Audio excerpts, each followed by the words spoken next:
فأنا أطالب الإخوة الذين يمثلون دواء عمر، هل استأذنتم من عمر رضي الله عنه؟ هل استأذنتم من عمر رضي الله عنه أن يصوروا زوجته عاتكة رضي الله عنه؟ يا أخي العزيز، يا أخي عبد العزيز وأخي المشاهد، رسول الله صلى الله عليه وسلم عندما أعرج به في السماء قال: رأيت قصر عمر رضي الله تعالى عنه وأرضاه فأردت أن أدخله فتذكرت غيرته فوليت مدبرا.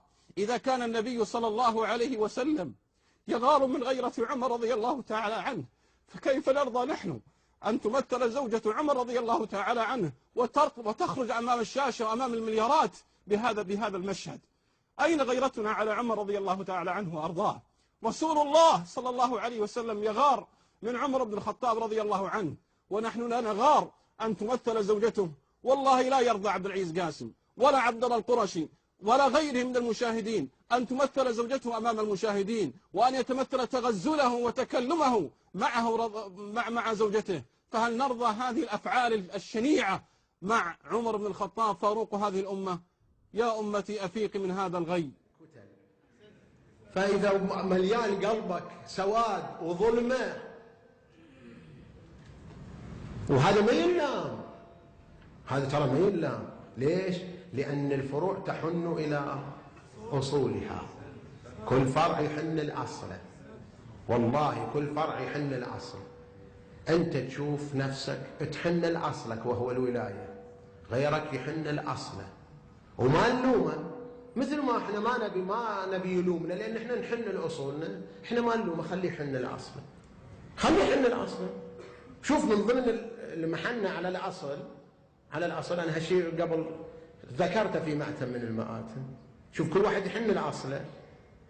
تشوف واحد من المشايخ يعارض الشيعة في البكاء على الحسين، يقول ليش هالبكاء وليش وليش وليش، وجايبين وياه مقابلة أنا شفتها، جايبين وياه مقابلة يبكي على المسلسل اللي صار في شهر رمضان عن أحد الخلفاء. يقول ليش يطلعونه وليش يطلعون زوجته، يبكي. يقول ليش يطلعون زوجته، هذه ممثلة الله يغرب لك، هذه مو هي، هذه ممثلة. يقول ليش يطلعون زوجته، هذه زوجته مو هذه زوجته، ايش كثر عمرها هذه إذا هذه زوجته. وتشوفها يبكي.